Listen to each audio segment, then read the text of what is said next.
से आज तक भय के छाव में जीती आई हूँ कि वो कंस कहीं हमारे पुत्र को भी ना मार दे, जैसे देवकी के सारे संतानों को मार दिया है।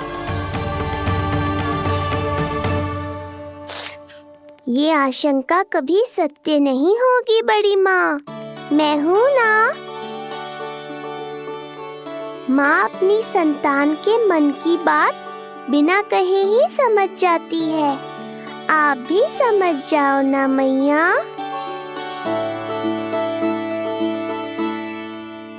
जीजी, हमें रोना ना चाहिए। हमें देख के लल्ला भी रो रहा है। मैया, आपकी सहायता की आवश्यकता है मुझे। मुझे ऐसे क्यों लग रहा है जैसे लल्ला मुझसे कुछ कहना चाह रहा है। दाऊ को हम सबसे दूर कब तक रखेंगे बड़ी माँ? ये सोच रहा होगा कि अब तक आपने इसके दाऊ को छुपा के क्यों रखो है। मैं उनसे मिलना चाहता हूँ मैया। चिच्ची, कितना मन करता होगा ना इसका अपने दाऊ से मिलने का। और आपके लल्ला का भी तो मन करता होगा ना कि अपने छोटे भाई को मिले। कितनी बातें करते हैं हम दोनों की इनके सामने। हाँ यशोदा, मैं भी अपने पुत्र को नीलमणि के बारे में सब कुछ बताती हूँ। तो बस फिर हमें साथ साथ रखिए ना। मेरा आधा हिस्सा है वो, उनके बिना मैं अधूरा हूँ मैया। ये दोनों भाई एक दूसरे के बिना अधूरे हैं जीजी। हमें इन दोनों को साथ ही रखना चाहिए। आप ही सोचो, यदि नीलमणि की रक्षा होगी तो आपका लल्ला भी तो सुरक्षित रहेगा। तुम सच कह रही हो यशोदा। हमें इन दोनों को मिलाना चाहिए और साथ में ही रखना चाहिए, सुरक्षित। तब तो शीघ्र ही पंडित जी को बुलाकर हमें शुभ मुहूर्त निकलवाना चाहिए। शुभ मुहूर्त? हाँ, शुभ मुहूर्त। दोनों भाइयों के मिलन के साथ साथ उनका नामकरण संस्कार भी करवा देते। अब अपने दाऊ से मिलूंगा मैं।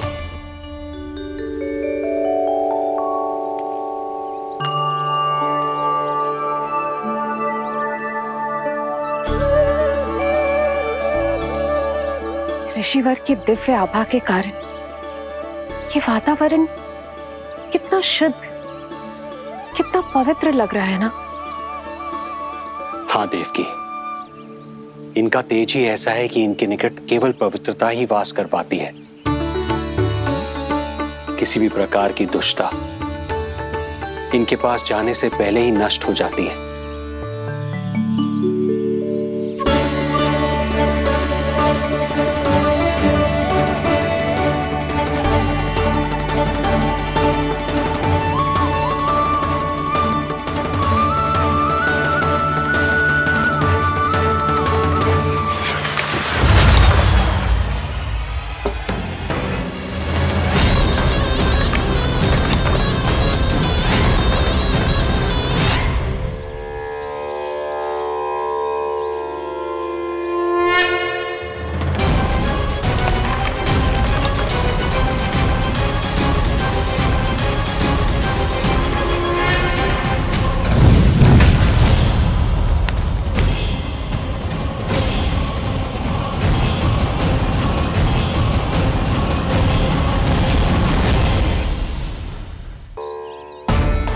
इनका तेज ही ऐसा है कि इनके निकट केवल पवित्रता ही वास कर पाती है।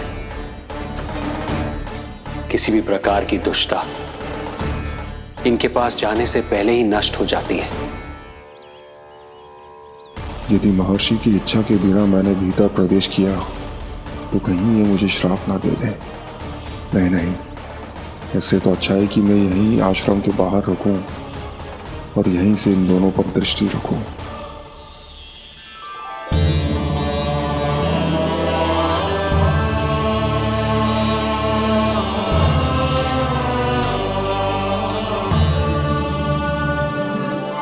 आपके आने का आभास हो गया था राजन। गुरुदेव, जो संतानें हमने खो दी है उनका श्राद्ध करवाने की विनती लेकर हम आपके पास आए हैं। आपका आना व्यर्थ नहीं जाएगा राजन, परंतु मुझे आभास हो रहा है श्राद्ध कर्म इस भेंट का एकमात्र कारण नहीं है।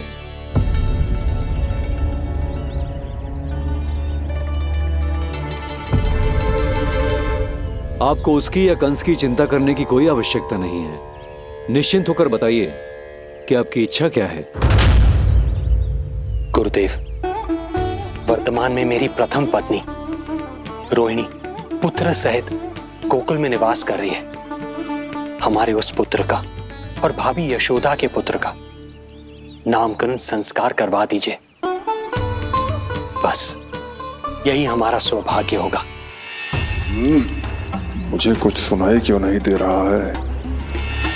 देवी रोहिणी से उत्पन्न आपका पुत्र यादव कुल का राजकुमार है और यादवों का गुरु होने के नाते उसका संस्कार कराना हमारा कर्तव्य है। परंतु यशोदा पुत्र का नामकरण वो आप मुझसे क्यों करवाना चाहते हैं?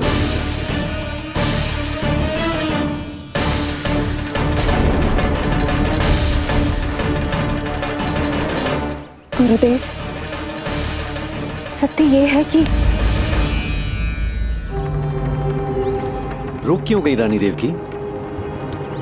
आपके मन में जो कुछ है कहिए। ये कैसी दुविधा में फंस गया मैं। यदि मैंने गुरुदेव को यशोदा पुत्र का सत्य बताया तो कंस को भी पता चल जाएगा, और यदि नहीं बताया तो कहीं ऐसा ना हो कि ऋषिवर ही बुरा मान जाए।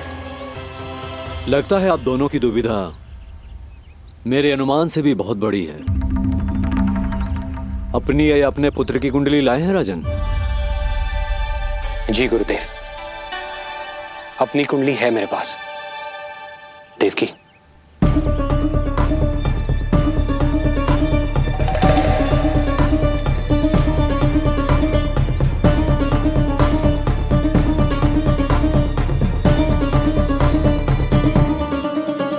जो रहस्य आप नहीं बता पा रहे हैं राजन, वो ये कुंडली बताएगी।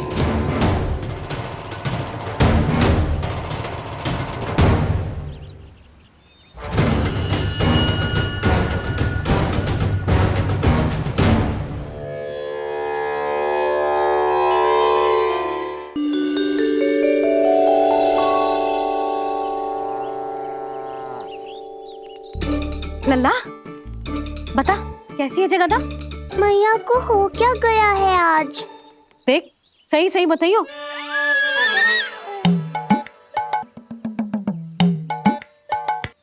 अच्छी है ना? पसंद आएगी ना उसे? हाँ? या फिर जे मोर पंख वाला मुकुट दे दूं? पहली बार मिल रहा है तू, उपहार तो देना चाहिए ना? पर बड़े तो वो है ना मैया, उपहार तो वो देंगे मुझे।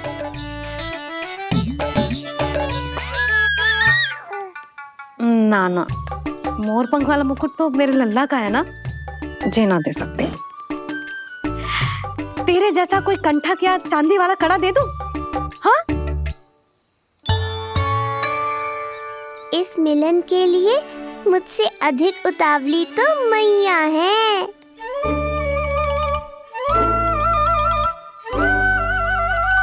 अच्छा, जे उपहार छोड़, तू तो जे बता कि तू उसे बुलाएगा क्या कह के?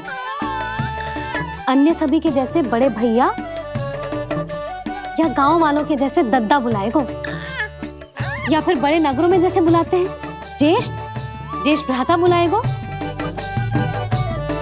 या फिर प्रेम से बुलाएगो दाऊ बुलाएगो ना?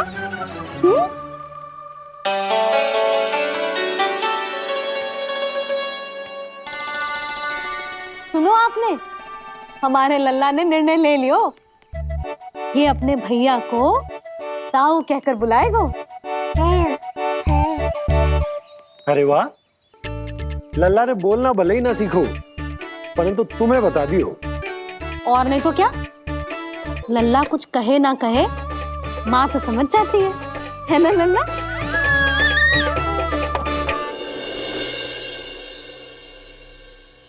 और इसने दाऊ वाली बात पे हाँ भी की है। हाँ। हाँ तो सदानंद जी ने भी कर दिए। लो, मैं तो भूल ही गई। क्या कही पंडित जी ने?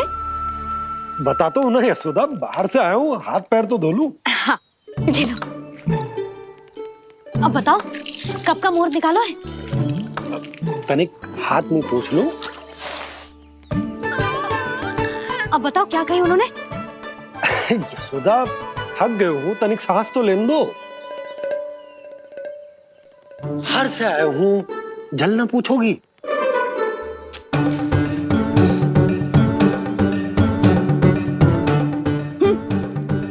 अब बता दो जी।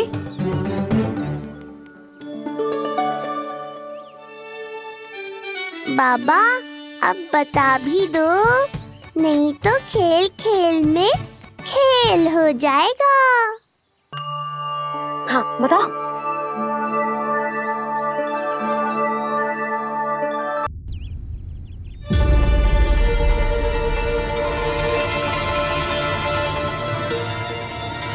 हो क्या रहा है वहां? ये क्या दिया है राजकुमारी ने? गुरुदेव, शीघ्र ही कोई मुहूर्त बता दे तो बड़ी कृपा होगी। नंद महाराज, अब क्या नामकरण का मुहूर्त भी मुहूर्त निकाल के बताओगे आप? हैं? क्रोधित क्यों हो रही हो यशोदा? बताता हूँ, धैर्य धरो। हाथ मुंह धो लिया, जल पी लिया, विश्राम कर लिया, अब कितनी प्रतीक्षा करवाओगे? हैं? मैं सब समझ रही हूँ। आप जानबूझ के मुझे सताने के लिए ना बता रहे। मैया कितनी भोली है बाबा, आप क्यों सता रहे हो उन्हें? बस बस बस, इतना भावुक होने की आवश्यकता ना है। बता तो, पंडित जी ने बताया है एक बहुत ही शुभ मुहूर्त आने वाले सप्ताह में ये है। और जानती हो जिस मुहूर्त किस दिन पड़ेगा? जिस दिन हमारा लल्ला पूरे 100 दिन का हो जाएगा। इससे अच्छा मुहूर्त तो हो ही नहीं सकता। धन्यवाद गुरुदेव।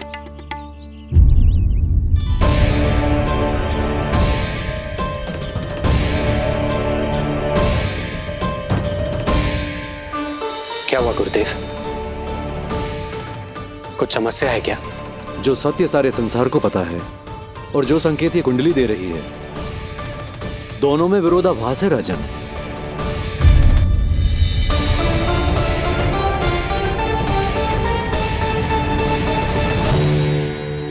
मैंने कहा ना राजन, उसकी चिंता करने की आवश्यकता नहीं है। ये कुंडली मुझसे कह रही है कि आपके भाग्य में केवल पुत्र थे। आपके भाग्य में केवल पुत्र थे, तो पुत्री कैसे हुई?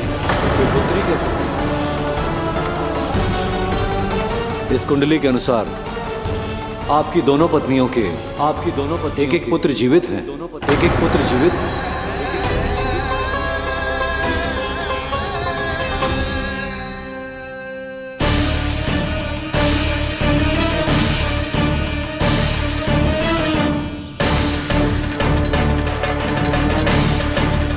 देवकी, गुरुदेव मैं कुछ कैसे? कहने की आवश्यकता नहीं है राजन, मैं जानता हूं मेरे प्रश्नों के उत्तर कहां मिलेंगे। अरे कौन से प्रश्न और कैसे उत्तर? किस बारे में बात कर रहे हैं? ये लोग जो भी बात कर रहे हैं वो मुझे सुनाई क्यों नहीं दी? सही समय की प्रतीक्षा कीजिए राजन, आपके दोनों कार्य पूर्ण होंगे।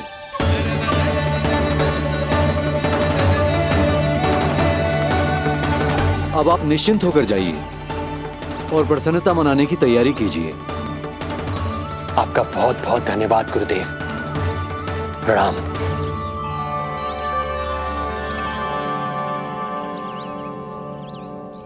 सच्ची? पहले नारायण को धन्यवाद दूं कि लल्ला को सूचना दूं? कुछ समझ में ना आ रहा। लल्ला मैं अभी आया।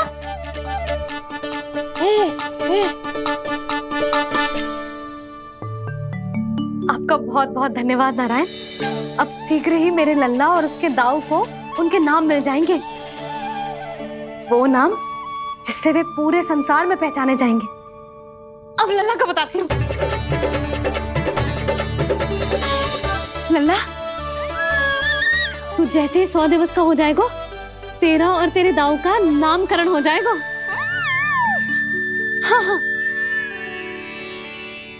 किंतु आपने तो बताओ ही ना, हम इन दोनों को मिलवा कब सकते हैं? क्या देख रहे हो, बताओ तो। यशोदा, पंडित जी ने कही कि दोनों भाइयों को मिलवाने के लिए कोई मुहूर्त की आवश्यकता ना है, तो हम चाहें तो इन्हें आज भी मिलवा सकते हैं। लल्ला सुनो तूने, तो आज ही अपने दाऊ से मिल सकते है। मैं अभी सारी तैयारियां करती हूँ, भव्य मिलन होगा गोकुल में, भव्य मिलन। कुंडली के अनुसार इन दोनों के 8 पुत्रों में से 2 जीवित बचे हैं। पहला तो रोहिणी पुत्र है, पर दूसरा कौन है? और वो कन्या कौन थी जिसे कंस ने मारा था? वासुदेव की कुंडली में अभी तक पुत्री योग बना ही नहीं है।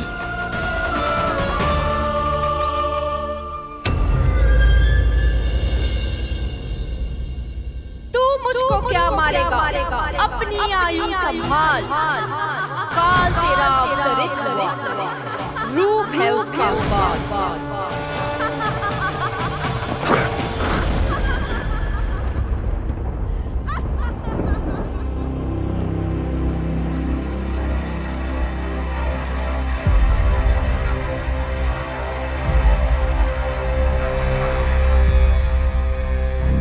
आधी रात को इस तरह से उठकर बैठे हुए हैं आप स्वामी। मैं ये तो नहीं जानती कि किस बुरे स्वप्न ने आपकी नींद छीन ली है, परंतु इतना अवश्य जानती हूँ कि जो सूचना ये गुप्तचर लेकर आया है, इसे सुनकर आप रात भर सो नहीं पाएंगे।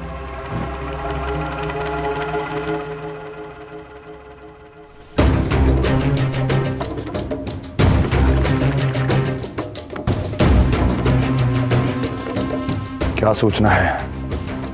महाराज, उत्कच मारा गया, उत्कच मारा गया, उत्कच मारा गया।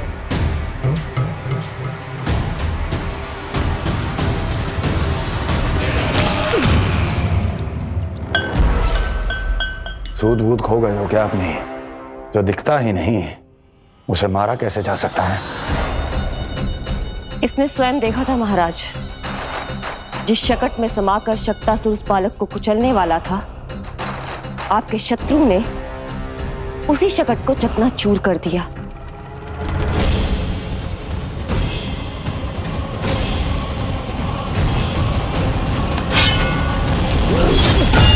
महाराज क्षमा। लगता है आपके सैनिक और तलवार दोनों की धार कुंद पड़ गई है महाराज।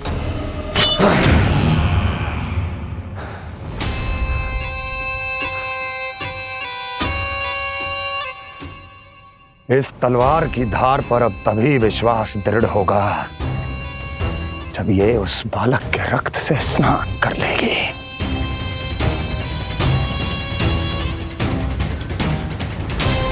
और कैसे? कैसे?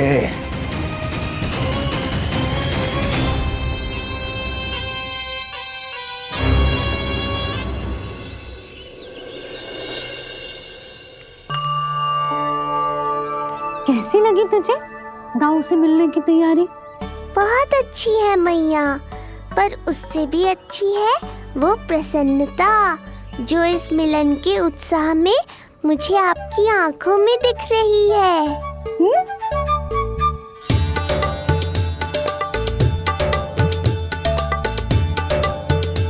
यशोदा, तुमने तो 2 भाइयों के मिलन को भी त्योहार बना दिया। हाँ तो जे किसी त्योहार से कम थोड़ी ना है। जे शुभ दिन दोनों भाई के मिलन को पूरा गांव देखेगो। तो फिर अब बड़ी मैया को बुलाओ ना मैया। जशोदा जी, रोहिणी जीजी इतनी प्रतीक्षा क्यों करवा रही है? इतने दिवस से छुपा के रखे हो लल्ला को, अब तो शीघ्रता करनी चाहिए ना, है ना भाभी? प्रतीक्षा अवश्य की है, किंतु फल भी तो मीठा मिलेगा। आती होंगी रोहिणी जीजी।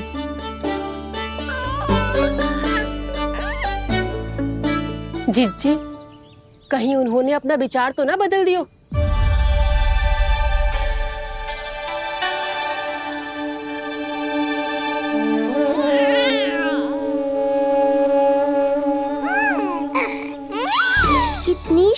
शीघ्र चिंतित हो जाते हो आप सब।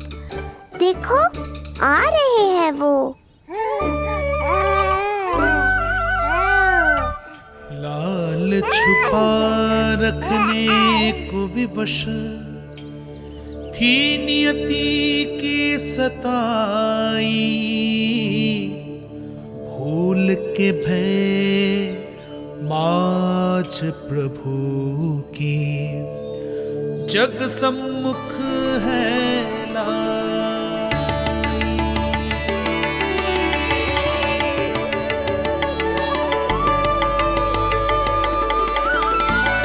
देखो तो कितनी मधुर मुस्कान है। और आंखें कैसी गंभीर और गहरी है। अरे अरे, ये तो हमारी नीलमणि की तरह सुंदर भी है। सही कह रही है तू, और कितना प्यारा भी है। और कितना बलशाली भी लग रहा है ये, है ना? तो देखो इसके। हाँ बिल्कुल, लाल लाल टमाटर की तरह। देखो तो, दाऊ आए नहीं कि ये सब की सब मुझे भूल ही गई। अरे हटो सामने से, मुझे भी तो देखने दो।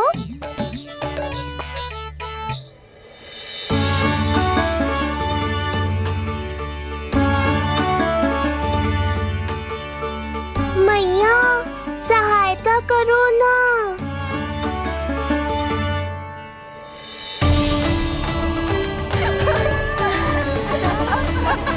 चलो हटो सब, हटो हटो हटो, हटो सामने से। चलो,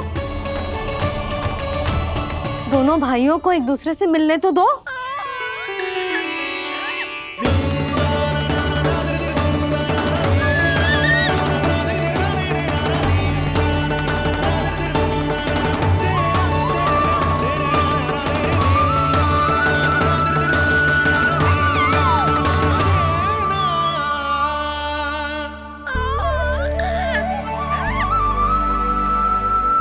चल लल्ला, चल आजा। देख लल्ला, आ गए जे तेरे भैया, तेरा दाऊ। जी भर के बातें करो और निहारो एक दूसरे को। लाओ जिज्जी, आजा। ये रहे तेरे दाऊ। आओ जिज्जी।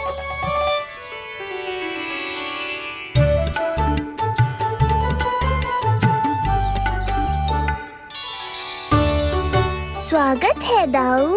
कितनी प्रतीक्षा के बाद अब जाकर आपसे भेंट हुई है।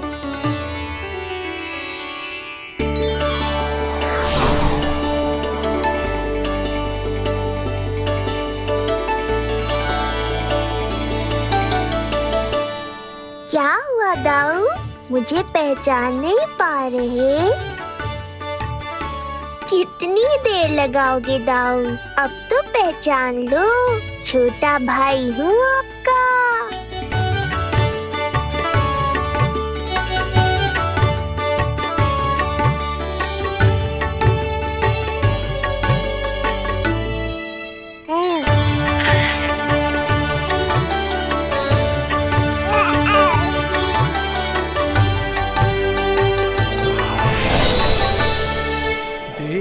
प्रभु को भक्त शेष की आंखें है भर आई, भावुक हरि भी निहारे की अब मिलन की बेलाई।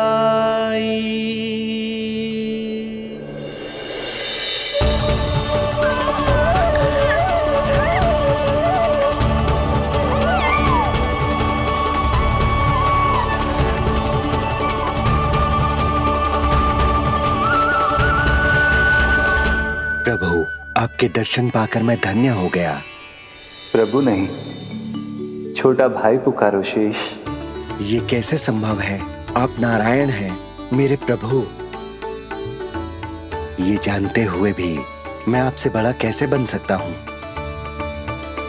हर दुविधा की तरह इसका भी समाधान है शेष। अब तो हम एक दूसरे से मिल भी चुके हैं। पृथ्वी पर हमारा सूत्र जुड़ चुका है। इसलिए समय के साथ तुम ये भूल जाओगे कि तुम्हारा ये भाई मेरा ही अवतार है। ये क्या कह रहे हैं प्रभु? वही जो आवश्यक है। नहीं तो तुम नीलमणि के बड़े भाई होने का कर्तव्य कैसे निभाओगे? कैसे डांटोगे मुझे? और बड़े होने के नाते मुझ पर अधिकार कैसे दिखाओगे? पर प्रभु, पर किंतु परंतु ये सब भूल जाओ शेष। आज से इसी क्षण से मैं हूं तुम्हारा छोटा भाई और तुम मेरे ताऊ। मैं हूं तुम्हारा छोटा भाई और तुम मेरे ताऊ। नारायण नारायण दाऊ। दोनों इतने सुंदर लग रहे हैं, मेरी तो दृष्टि भी ना हट रही इससे। कहीं मेरी ही दृष्टि ना लग जाएगी। ये तो प्रतिदिन की कथा है दाऊ। हे नारायण, मेरे कानों से तो अभी से रक्त निकलने लगा। आदत डाल लो दाऊ, अब तो सहना ही पड़ेगा। वो देख रहे हो, सुलक्षणा चाची सबसे अधिक चतुर यही है। केवल अधिक चतुर ही नहीं नीलमणि, बहुत अधिक सयानी भी है ये। बिल्कुल सही पहचाना दाऊ, पर आप चिंता मत करो, मैं हूँ ना, मैं संभाल लूंगा इन सबको। देखो तो जिज्जी, इन दोनों की दृष्टि एक दूसरे से ऐसी चिपक गई है कि अब हटने का नाम ही ना ले रही। ये सूचक है उस प्रेम के बंधन का जिसमें ये दोनों भाई आज के बाद सदा के लिए बंध जाएंगे।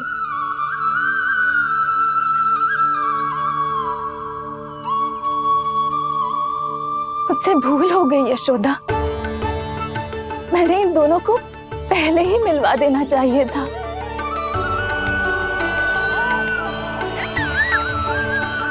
मैं कहती थी ना आपसे।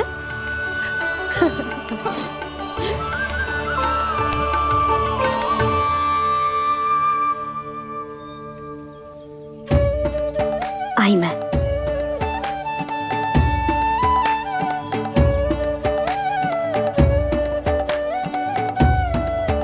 क्या सोच रहे हो ऐसे खड़े खड़े? देख रहा हूं दोनों भाइयों का ये मिलन किसी त्योहार से कम थोड़ी ना। सही कहा था तुमने।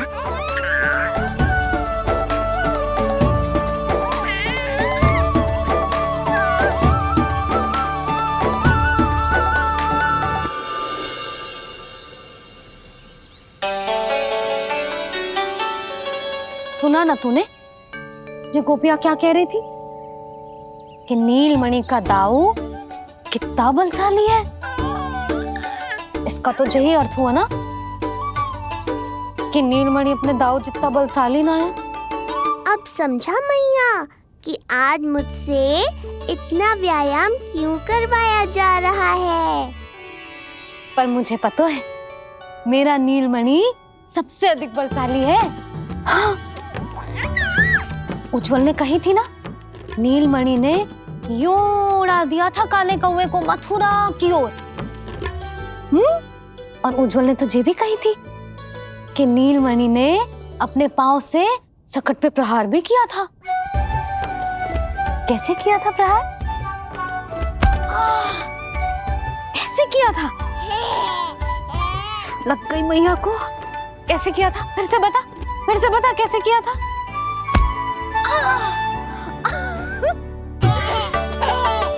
मेरे लल्ला में कितना बल है। मैया को ही धकेल दियो पीछे। अच्छा ही है कि आप उज्जवल के कहे को गंभीरता से नहीं ले रही, नहीं तो आपका ये रूप मैं कैसे देख पाता मैया। फिर से बता कैसे मारा था? कैसे मारा था?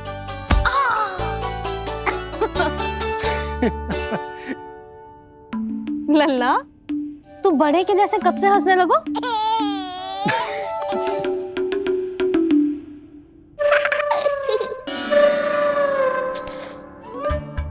आप यहाँ क्या कर रहे हो? छुप छुप के मैया और लल्ला को खेलते हुए देखने के अतिरिक्त और कोई कार्य ना है आपके पास? कार्य तो है,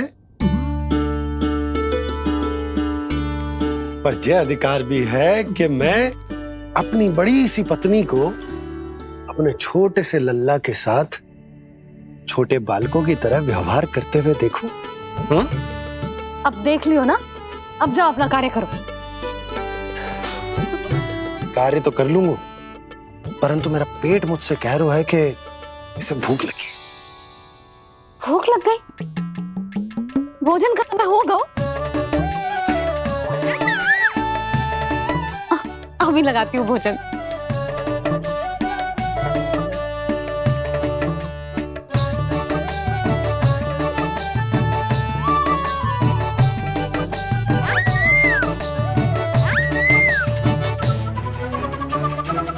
क्या हुआ लल्ला, इतना उतावला क्यों हो रहा है तू? तुझे भी भूख लगी आई है क्या? सच्ची में भूख लगी आई है कि मंद मंद मुस्कुरा के मैया को बांधना चाहता है? तनिक रुक जा, तेरे बाबा को भोजन परोस के यूं गई और यूं आई। मेरा अच्छा लल्ला। आई।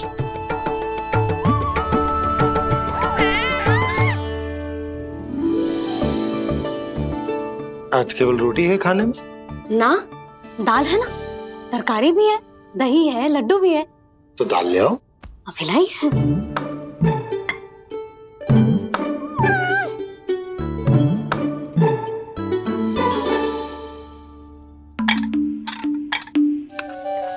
अवश्य भूख ही लगी होगी उसे। यशोदा, दही नहीं दाल। क्षमा करना, भूल हो गई।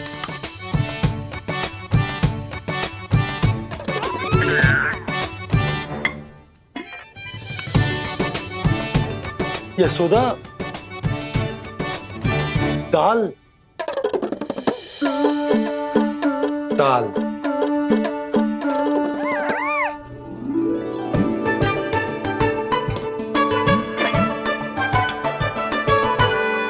अब ऐसे क्या देख रहे हो? बोला ना भूल हो गई। सब मिला के खा लो, पेट में तो मिलना ही है। थोड़े चावल मिलेंगे? हाँ मिलेंगे, अवश्य मिलेंगे।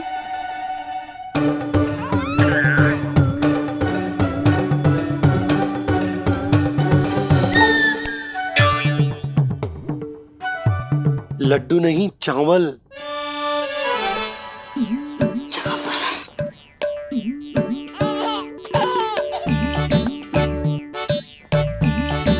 हंस क्या रहे हो जी?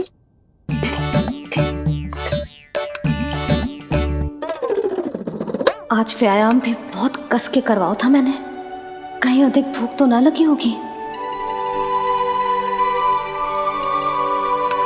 सच्ची यशोदा,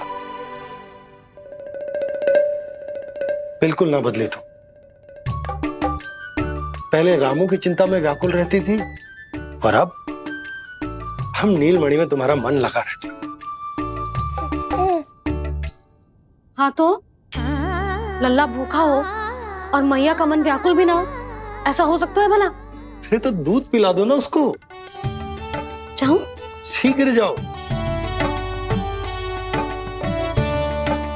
किंतु आप तो खा रहे हो ना पतिदेव। वही तो यशोदा, मैं खा रहा हूं, किंतु वो भूखो है। जाओ। ठीक है। यहाँ थी तो लल्ला की भूख के लिए चिंतित थी, अब वहां जाएगी तो पक्का मेरे भोजन के बारे में चिंता करेगी। कहीं आधी ही भूख में ना उठ जाए तेरे बाबा, उन्हें कुछ और चाहिए होगा तो? सही कहा था बाबा ने, वहाँ मेरी चिंता थी, यहाँ बाबा की चिंता है। सच्ची मैया, अनोखी हो आप। अरे इतने से पेट भर गया तेरा? ना, ये वाली मुस्कुराहट तो मत ही दिखा मुझे। इतनी शीघ्र तेरा पेट भर ही ना सकता। मैया जानती है अपने लल्ला की भूख।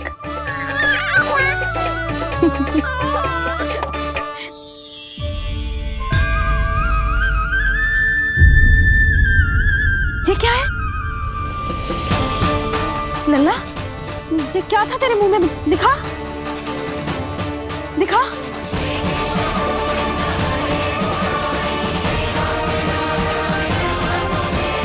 मैया को सब पता है, इतनी जल्दी तेरा पेट भर ही ना सकता।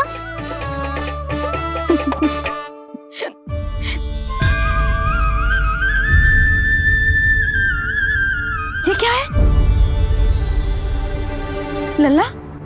ये क्या था तेरे मुंह में? दिखा। ओहो, मैं तो भूल ही गया था कि मेरे भीतर ही तो सारी सृष्टि समाई हुई है। मैया ने उसकी झलक देख ली। अब क्या होगा? क्या हुआ यशोदा? सुनो जी, हमारे लल्ला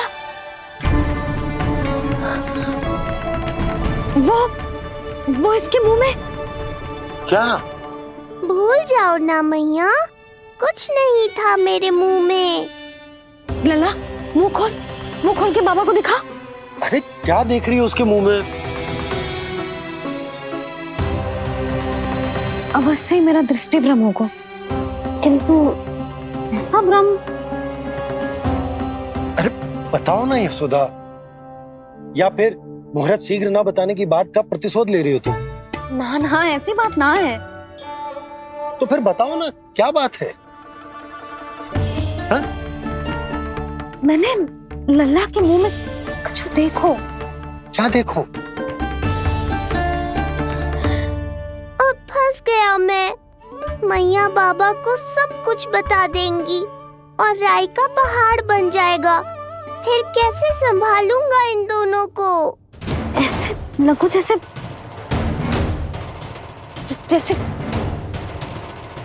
पूरा का पूरा ब्रह्मांड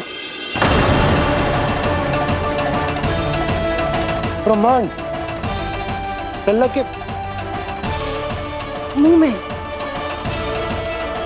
अच्छा, तुम मेरा मुंह देखो। हाँ।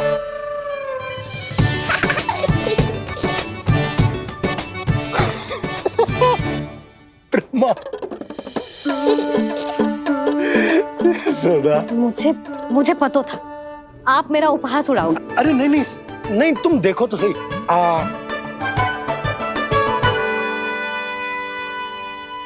ब्रह्मांड ना सही, गोकुल तो दिखना चाहिए। अरे गोकुल को राजा हूं मैं, है कि ना? है? देखो, अरे देखो। धन्यवाद बाबा, आपने इस बात को गंभीरता से नहीं लिया, इसलिए अब मैया भी नहीं लेंगी। आज तो बचा लिया आपने। आज के बाद ना आपको कुछ बताऊंगी ही ना। आप जाओ, नामकरण उत्सव की तैयारी करो। और हाँ, इस बार भी उत्सव छोटा ही करना है, जो तो मत ही बोलना आप। हाँ।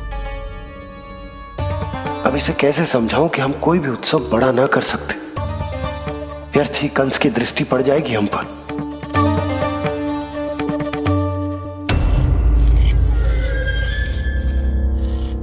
लगता है आपके सैनिक और तलवार दोनों की धार कुंद पड़ गई है महाराज। महाराज, मुझे भय था कि कहीं ऋषि गर्ग मुझे श्राप ना दे दे।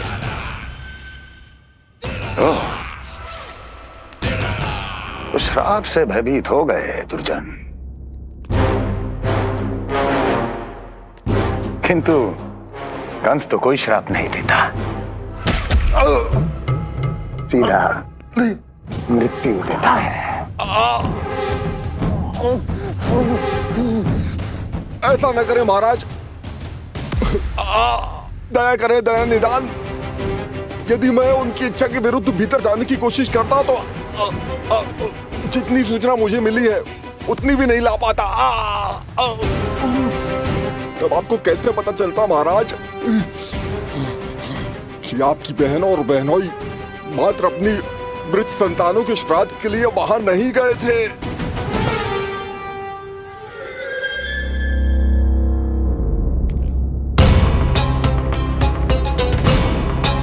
आगे बोलो। पूरी तरह तो नहीं सुन पाया महाराज, किंतु मैंने स्वयं अपने नेत्रों से देखा है महाराज। राजकुमारी देवकी ने ऋषि गर्ग के हाथ में कुछ दिया था। ये सत्य है महाराज, और ऋषि गर्ग ने उन दोनों को वचन भी दिया था। सही समय की प्रतीक्षा कीजिए राजन, आपके दोनों कार्य पूर्ण होंगे। महाराज, मैं आपका सबसे विश्वसनीय सेवक हूं। आपके हर आदेश का पालन करना मेरा अधिकार है, और मैंने अपने अधिकारों का पालन किया भी है महाराज। किंतु फिर भी यदि मेरी ओर से कोई भूल हुई हो, मुझे क्षमा करे दयानिधान, मुझे क्षमा करे। इसका अर्थ है कि उत्कच सही कह रहा था। वो दोनों अवश्य ही कोई ना कोई षड्यंत्र रच रहे हैं मेरे विरुद्ध। समय आ गया है, अब मुझे किसी ऐसे की खोज करनी होगी जो उतना ही शक्तिशाली हो जितने की मेरी ये तलवार।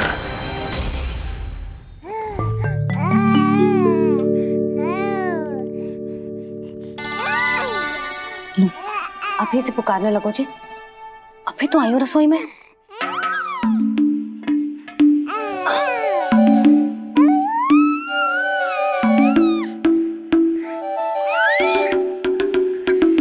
शीघ्र ही तुझे भी अपने बाबा का हाथ बटाना पड़ेगा, समझ रहे हो ना?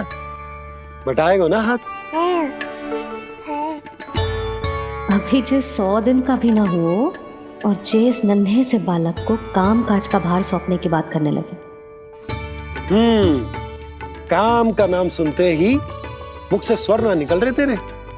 अभी तो बड़ा ऊ कर रहा था। बता, हाथ बटाएगो के ना? अरे बता ना।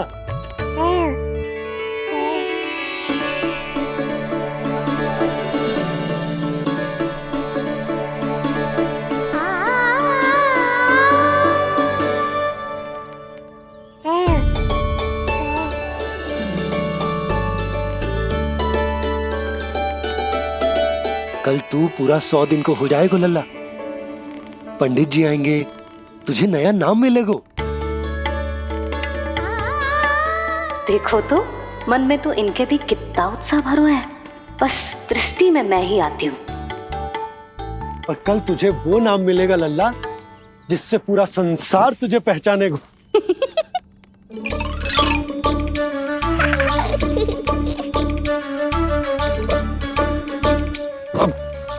लल्ला, कितना कार्य शेष है और तूने मुझे बातों में लगा लियो। मुझे क्यों फंसा रहे हो बाबा? छुपाने की कोई आवश्यकता ना है। जितनी उत्साहित मैं हूँ उतने ही उत्साहित आप भी हो इसके नामकरण को लेके, पता है मुझे। लल्ला के नामकरण पे उसके बाबा उत्साहित ना होंगे? बिल्कुल होंगे, इसीलिए तो कह रही हूँ अपना उत्साह बांटो अपने लल्ला के साथ। मैं अभी आई। अच्छा, ऐसे तो तुम लल्ला को छोड़ के कहीं ना जाती।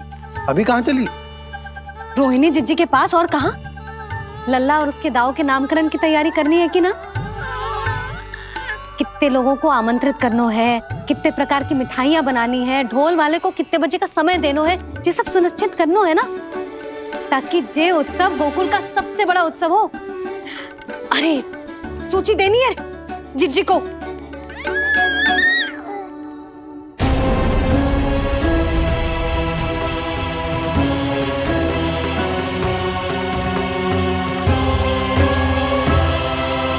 सबकी कोई आवश्यकता ना है।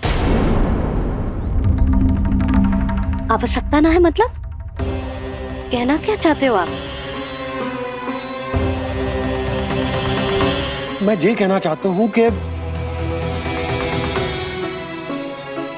यशोदा, सत्य तो ये है कि हमें दुख में ना अत्यधिक दुखी होना चाहिए और ना सुख में अत्यधिक उत्साहित। प्रसन्नता कितनी भी क्यों ना, हमें उत्सव संयम से ही मनाना चाहिए। इतने वर्ष संयम ही तो रखा था ना नंद जी। जे समय संयम का ना आनंद से बावले हो जाने का है। यशोदा, हम आयोजन छोटा ही करेंगे। मैं कुछ सोच समझ कर ही तो कह रहा हूँ। पर क्यों? मुझे भी तो समझाओ। हर बात समझाने की ना होती है यशोदा। अच्छा, पति पत्नी में भेद हो तो है? ठीक, मैं कोई भेद ना रखूं। जो भी अब तक मैंने तुम्हें ना बताया है वो सब बताऊं। ओहो, क्या कर रहे हो बाबा? कंस के बारे में कुछ बता मत देना मैया को। वो मंगला है ना, उसने आज शाम को ही बछड़ा दियो और भाद्रपद का मास लगभग बीतने को ही है, तो धीरे धीरे शरद ऋतु आ जाएगी, दूध की हानि भी कम हो जाएगी। हाँ? और वो सरजू है ना, उसको बैग जी ने पूरे पखवाड़े का विश्राम के लिए कहा है। क्यों? क्योंकि वो ठाट से गिर गए थे और गिरते समय उसे भीतरी चोट लग गई थी। अरे बस बस बस, ये सब मुझे क्यों बता रहे हो? इसका नामकरण से क्या संबंध? तुम्ही ने तो कही ना कि पति पत्नी के बीच में कोई भेद ना होता, तो मुझे जो भी बात पता है मैं तुम्हें बताऊंगा। कितनी समझदारी से बात बदल देते हो आप, और भोली भाली मैं आपकी बातों में आ जाती हूँ, और इस सब में असली बात तो रह ही जाती है। किंतु आज बात मेरे लल्ला की है।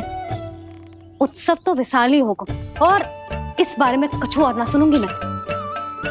आप लल्ला का ध्यान रखो, मैं जा रही हूँ रोहिणी जी के पास। यशोदा,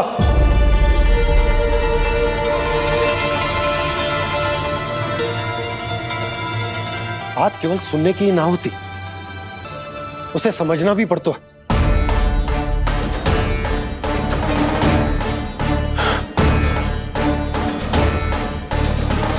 विश्वास है ना मुझ पर? मैं कुछ सोच समझ कर ही कर रहा हूँ ना। उत्सव तो छोटा ही होगा।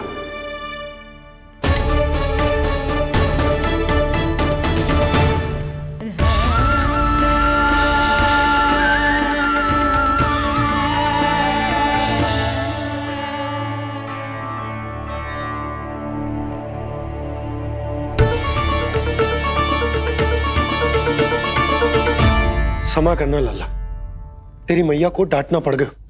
आपको मेरी सुरक्षा की चिंता है बाबा, समझता हूँ मैं, इसलिए आपने ये निर्णय लिया है। समझ में नहीं आता, कब कौन सा निर्णय क्यों लेते हैं आप? यदि कंस को समझना इतना आसान होता तो कंस नहीं होता। ये नया सिंहासन उसके लिए है जो मेरा विश्वास पात्र बनेगा।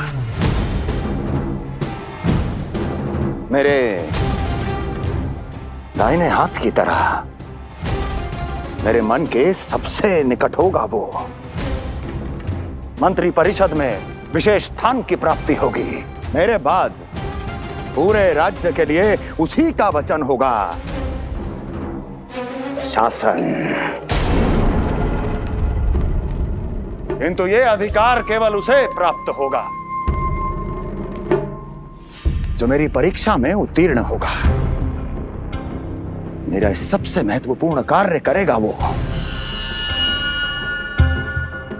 इसलिए जाओ,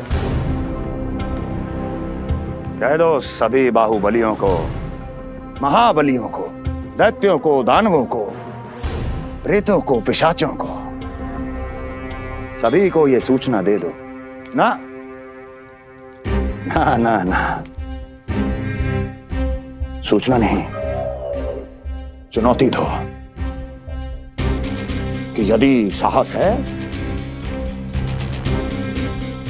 तो आए, मेरी परीक्षा में उत्तीर्ण हो और इस सिंहासन पर बैठने का अधिकार प्राप्त कर ले। जाओ, और हाँ, ये अवश्य कहना कि केवल वही आए जिनके हृदय में साहस का ज्वालामुखी धधकता हो, जिनकी तलवारें पर्वतों का सीना चीरने को व्याकुल हो, जिनकी संकल्प शक्ति इतनी दृढ़ हो कि मृत्यु से टक्कर ले लें। कायर नहीं चाहिए मुझे। जाओ। महाराज, आप जिसे भी ये विशेष पद देंगे भविष्य में यदि वही हमारे शीश पर बैठ गया तो क्या करेंगे आप? पहले ऐसा कोई योद्धा सामने तो आए अस्ति, जो उस विष्णु के अवतार का संहार कर सके।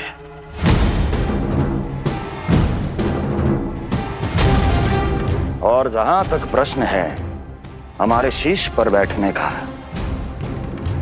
तो स्मरण रखो अस्ति, कंस को अच्छी तरह आता है ऐसे दुस्साहसियों को बीच दरबार में खड़ा करके अपनी उंगलियों के संकेत पर नृत्य करवाना। ता दीर्घ ता और अपना कार्य सिद्ध होने के बाद उनके तन से उनके शीश को उतारना कंस को भली भांति आता है।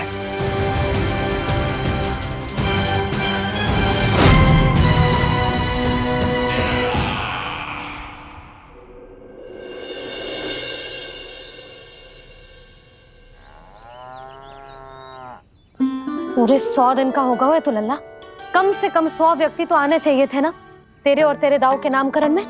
हाँ, अब तुम मुस्कुरा क्या रहो है? तू ही बता, जे भवन देख के लग रहा है कि यहाँ कोई उत्सव है? बिना अतिथियों के कैसा उत्सव और कैसा आनंद, तू ही बता। पर मैं करूं भी तो क्या? पता है लल्ला, मुझे तो लग रहा है तेरे बाबा ना कंजूस होगा है। नहीं तो भला और क्या समस्या हो सकती है उन्हें बड़े आयोजन से? अरे गोकुल के राजा का लल्ला है तू, राजकुमार। यदि तेरा आयोजन बड़ा ना होगो तो भला किसका होगो?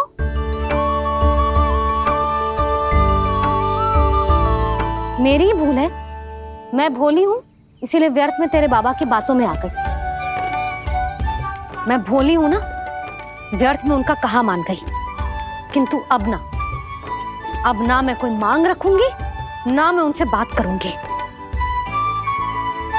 और कहे देती हूँ लल्ला, सावधान जो इस बार तू बीच में आया तो। हाँ नहीं तो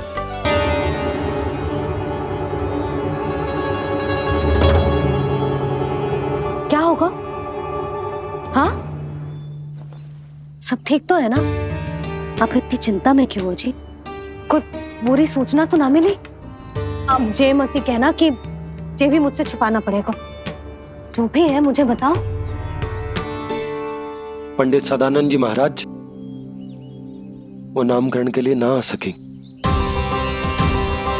उनकी बिटिया के पांव भारी, उसे लिवाने वो समधियाने गए।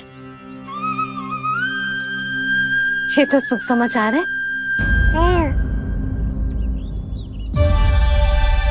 किंतु मेरे लल्ला का नामकरण अब वो सही मोड़ पे कैसे होगा? वही तो समझ ना आ रहा। ऐसे मन छोटा करने की आवश्यकता नहीं है मैया बाबा। आप दोनों तो स्वागत की तैयारी करो, आ रहे हैं वो।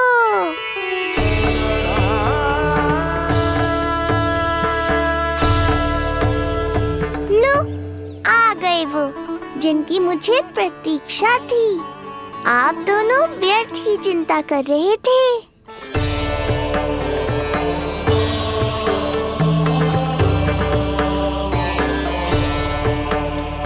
अब कौन करेगा मेरे लल्ला का नामकरण? ऋषि गर्ग, नंदराज, रानी भाभी, महान ऋषि गर्ग हमारे गांव में पधारे हैं।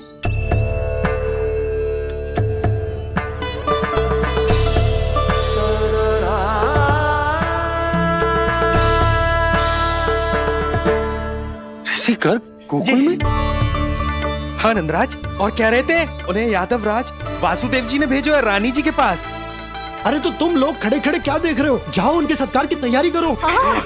जी यशोदा, उनके स्वागत की तैयारी करो। सुनो जी, वो तो यादवों के कुलगुरु है ना, रोहिणी जीजी के यहाँ आए हैं, हमारे यहाँ आएंगे। आप देखती जाओ मैया, वो सीधे हमारे घर ही आएंगे।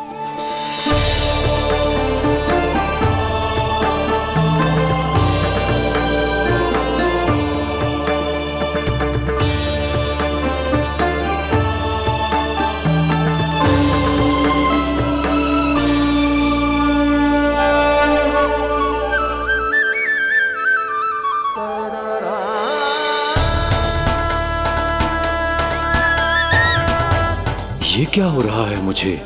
मैं उस भवन की ओर क्यों बढ़ा जा रहा हूँ? क्योंकि आपके यहाँ आने से ही मेरी मैया बाबा की चिंता समाप्त होगी ऋषिवर। ये बात तो मैं न जानता, परंतु मुझे जाकर उनको स्वागत करना चाहिए।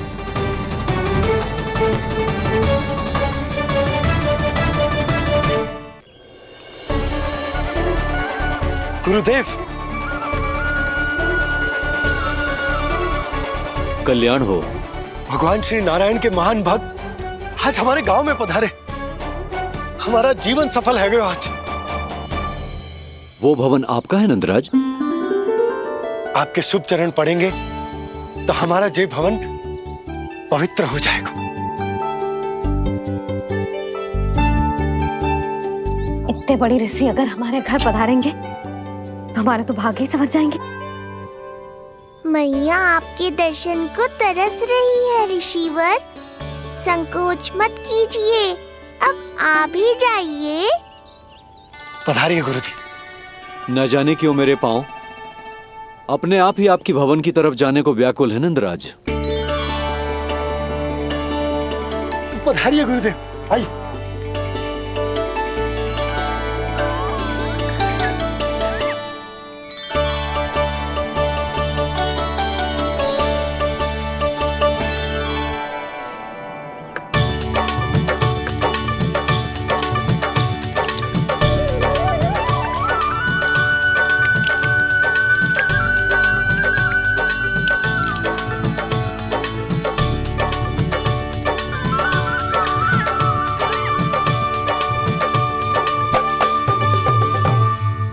कल्याण हो। पधारिए।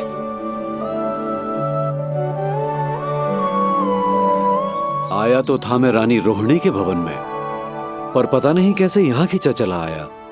विराजिए गुरुदेव। महाराज, आप इसे भी रोहिणी जिज्जी का ही घर समझिए। मैं अब भी बुला कर लाती हूँ। महाराज, ये हमारा सौभाग्य है कि आपने यहाँ आना स्वीकार किया। कहिए, क्या सेवा करूं मैं आपकी? मुझे आपके भाई वासुदेव ने भेजा है नंदराज।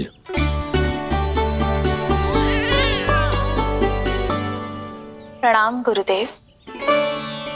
स्वामी जी ने आपसे इतनी दूर आने का आग्रह किया है। अवश्य ही कोई बड़ा कारण होगा। कारण तो है। आपके पुत्र का नामकरण करने आया हूं मैं यहाँ।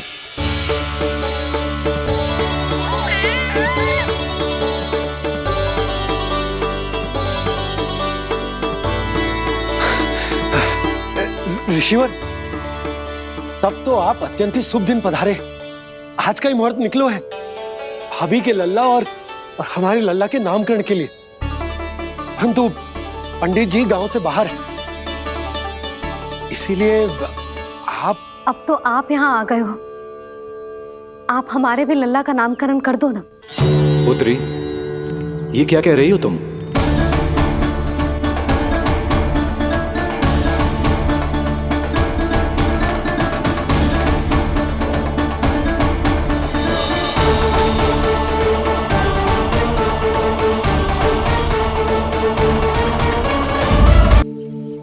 आप हमारे भी लल्ला का नामकरण कर दो ना। पुत्री, ये क्या कह रही हो तुम? विनती कर रही हूँ, और मेरी जे आग्रह अस्वीकार मत ही करो। आप दोनों भाइयों का नामकरण एक साथ हो जाएगा।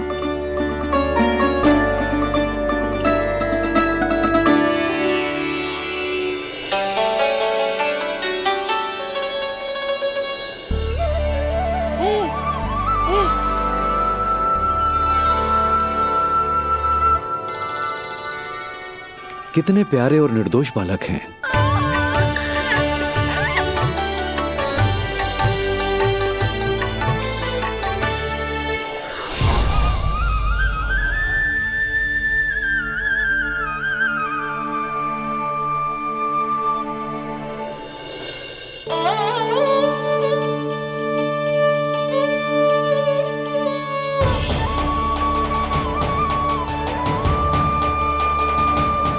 इन दोनों को देखकर गुरुदेव की आंखों में आंसू क्यों आ गए?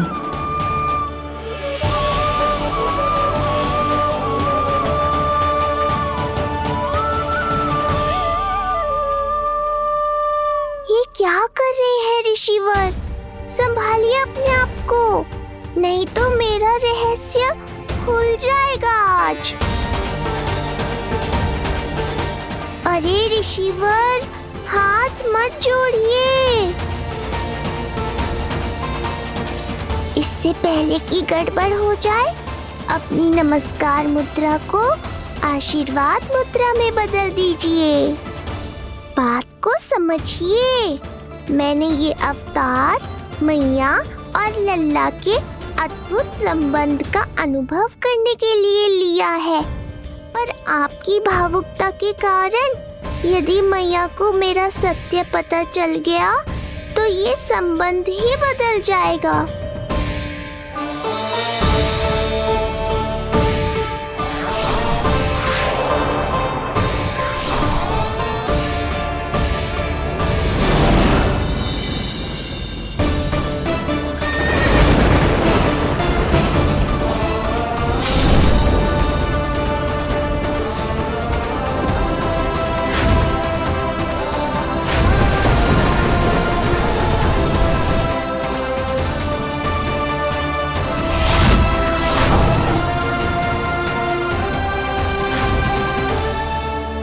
अब आप सब कुछ जान चुके हैं ऋषिवर, इसलिए अब मेरे सामने हाथ जोड़कर मेरे सत्य को उजागर मत कीजिए। अपने शिष्य वसुदेव के पुत्र के रूप में मुझे आशीर्वाद दीजिए।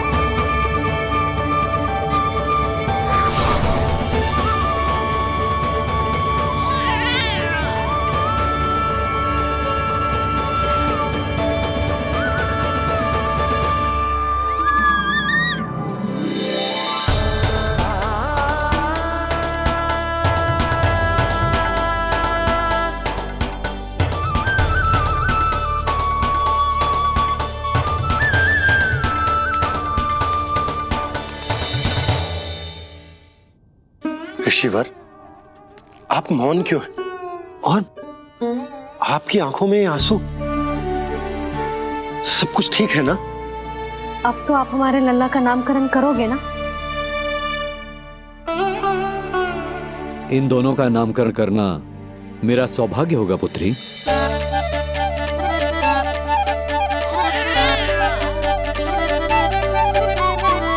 परंतु ये गोपनीय रूप से करना होगा।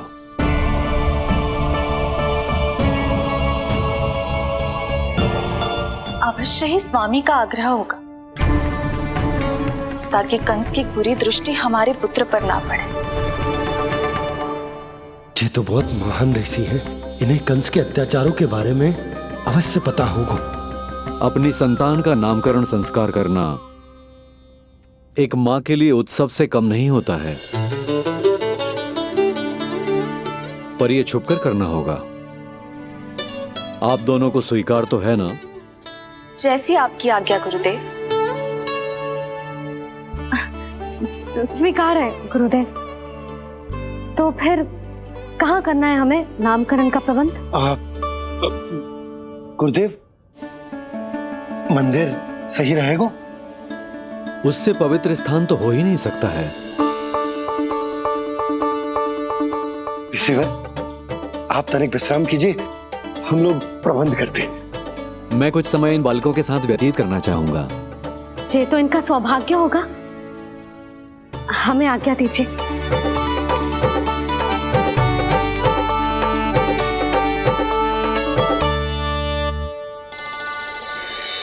प्रभु, स्वयं भगवान होकर भी आपको बंदी गृह में जन्म लेना पड़ा।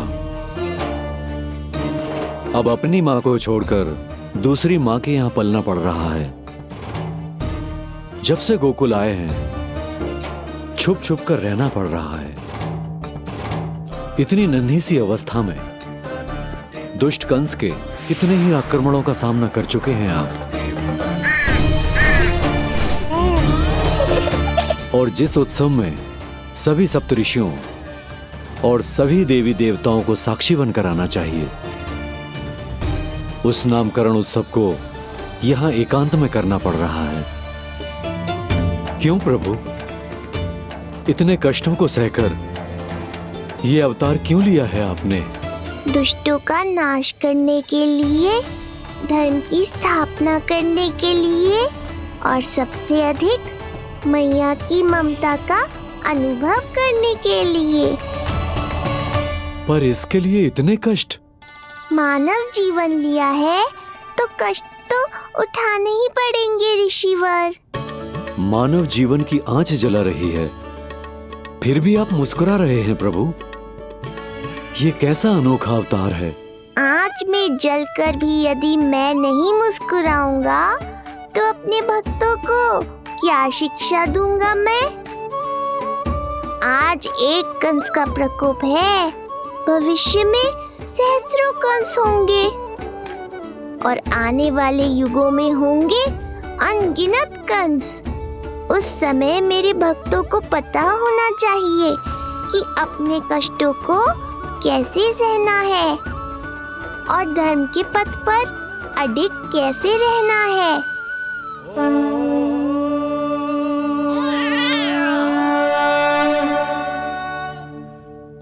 आप धन्य हैं प्रभु। देखा अस्ति, जब सिंह दहाड़ता है तो वन के सभी जीव जंतु इकट्ठे हो ही जाते हैं। वो सब जो मेरा विश्वास पात्र होने का अधिकार और ये सिंहासन पाना चाहते हैं, सामने आए। बुद्धि के बिना बल अपंग होता है महाराज, और मेरे पास बुद्धि और बल दोनों हैं। आप केवल आदेश दीजिए किसका संहार करना है।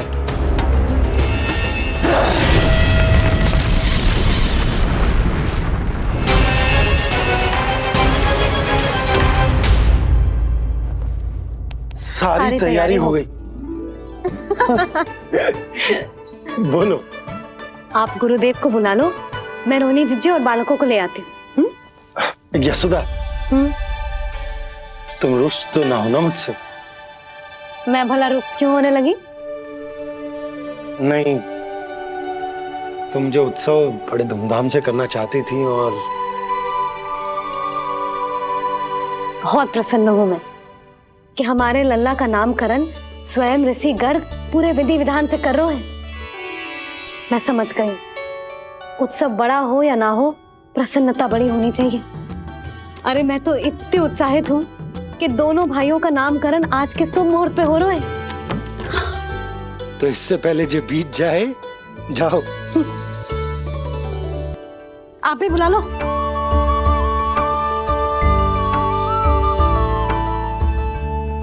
यहाँ सब के सब एक से बढ़कर एक है, तो फिर अपने कार्य के लिए किसका चुनाव सबसे पहले करूं? मेरा सामर्थ्य तो आपने अभी तक देखा ही नहीं महाराज। चुटकी बजाकर शत्रुओं का विनाश कर सकता हूं मैं।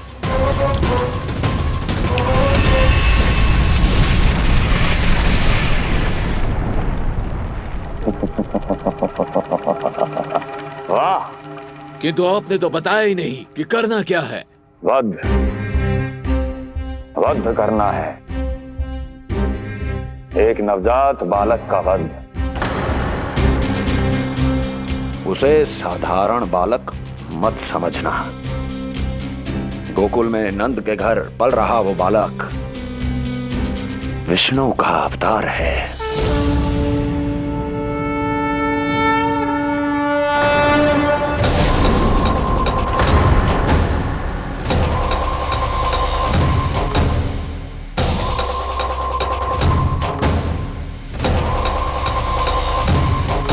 क्या हुआ? इतना सन्नाटा क्यों छा गया? क्षमा कीजिए महाराज, पर मैं नन्हे बालकों के साथ हिंसा नहीं करता। विष्णु अवतार बड़ा छलिया है महाराज, मैं उसका मुख भी नहीं देखना चाहता।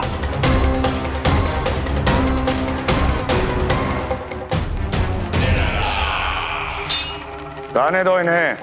वैसे भी इस सिंहासन के लिए मुझे कायरों की कोई आवश्यकता नहीं। जाने दो।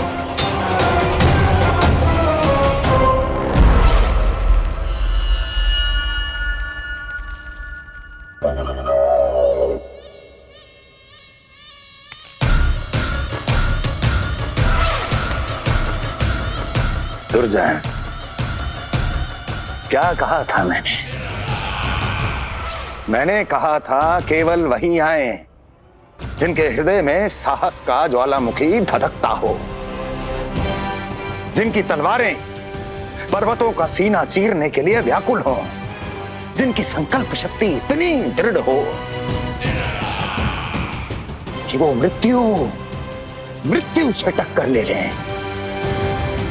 वही होगा इस सिंहासन का असली अधिकारी। महाराज,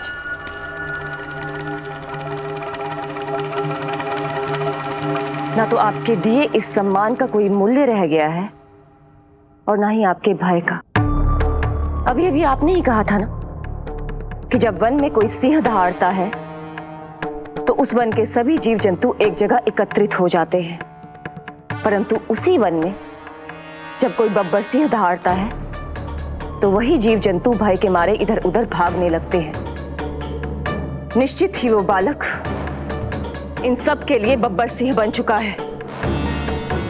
उसका भय हमारे साम्राज्य की नींव हिला रहा है महाराज।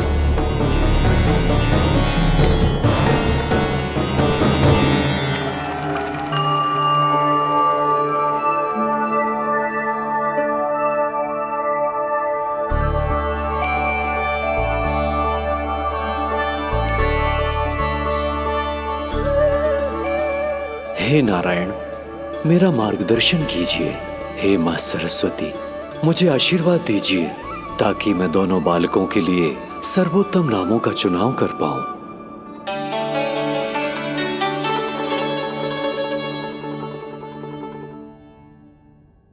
आपके पुत्र को बड़े भाई के कर्तव्य का निर्वाह करना है और इस दायित्व को प्रभु श्री राम से अच्छा किसने निभाया है?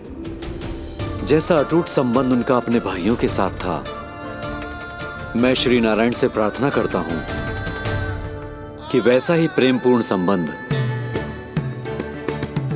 इसका भी अपने छोटे भाई के साथ हो।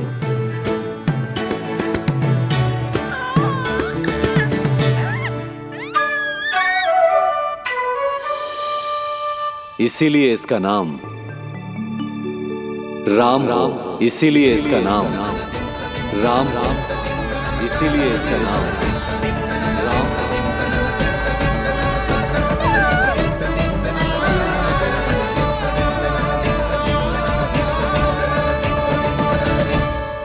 बड़े भाई में आदर्श, न्याय, संकल्प बल के साथ साथ शारीरिक बल भी होना चाहिए। मैं देख पा रहा हूं ये बालक इन सब बलों के लिए जाना जाएगा। इसलिए जो नाम इसके व्यक्तित्व के लिए सबसे उचित है वो है बलराम। बलराम, बलराम।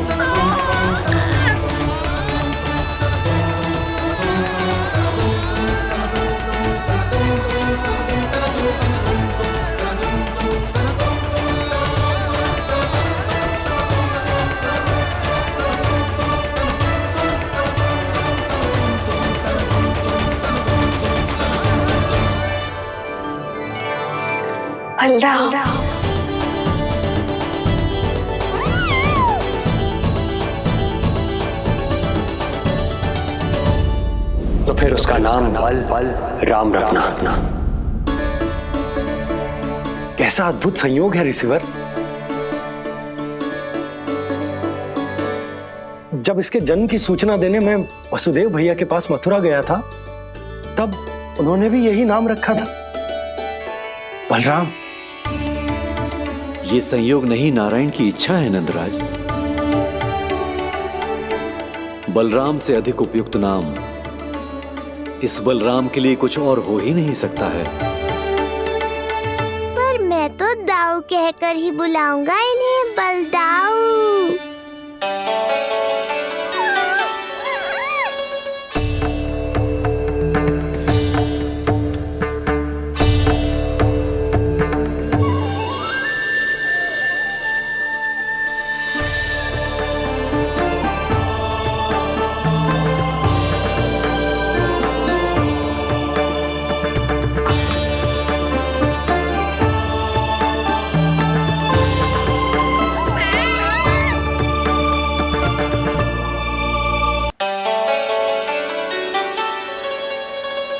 सुना पुत्र, आज से तुम्हारा नाम होगा बलराम।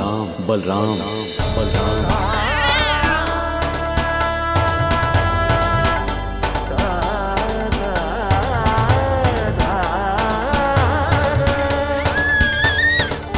गुरुदेव, कितना अद्भुत नाम दिया है आपने इसे। अब मेरे लल्ला को भी ऐसा ही कोई उत्तम सा नाम दे दो।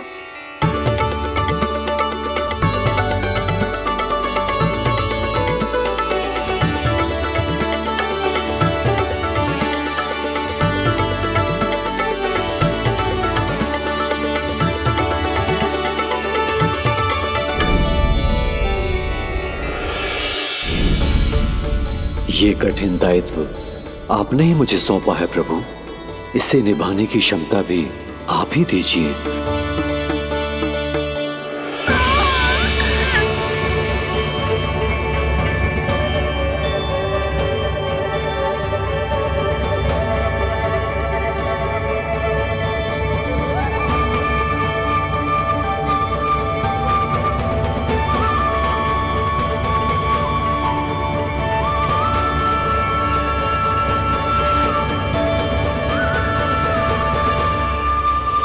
कृष्ण कृष्ण कृष्ण कृष्ण कृष्ण कृष्ण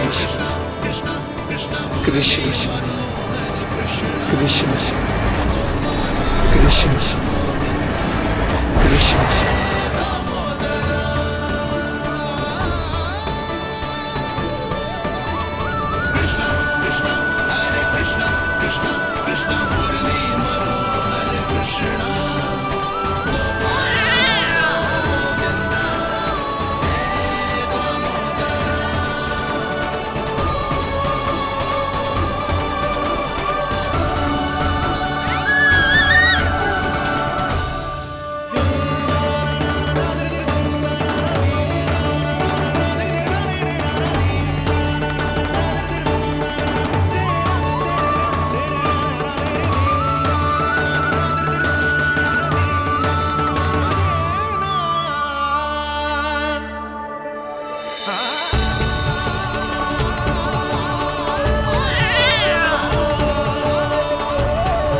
कृष्ण कोई साधारण शब्द नहीं है,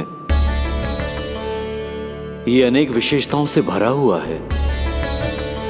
क बना है कमलकांत से, अर्थात वो जो श्रीपति विष्णु जैसा हो।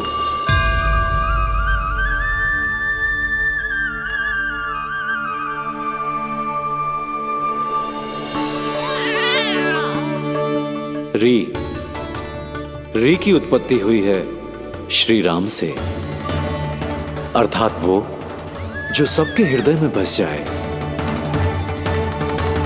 श ऐश्वर्य के स्वामी विष्णु के लिए, अर्थात वो जो समृद्धि लेकर आए।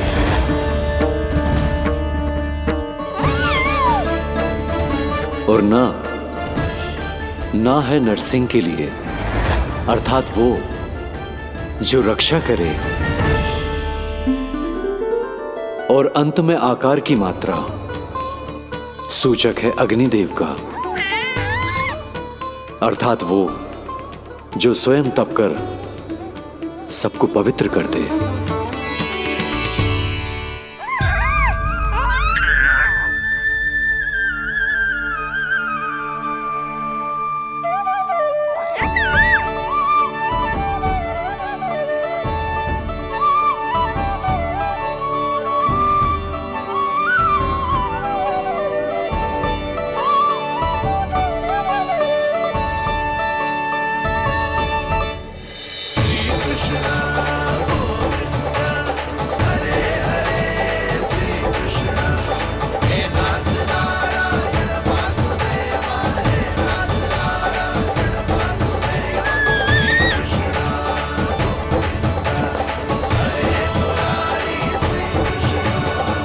आज से तुम्हें सारा संसार जिस नाम से पहचानेगा वो नाम है कृष्ण। वो नाम है कृष्ण। वो नाम है कृष्ण। वो नाम है कृष्ण। कृष्ण कृष्ण कृष्ण कृष्ण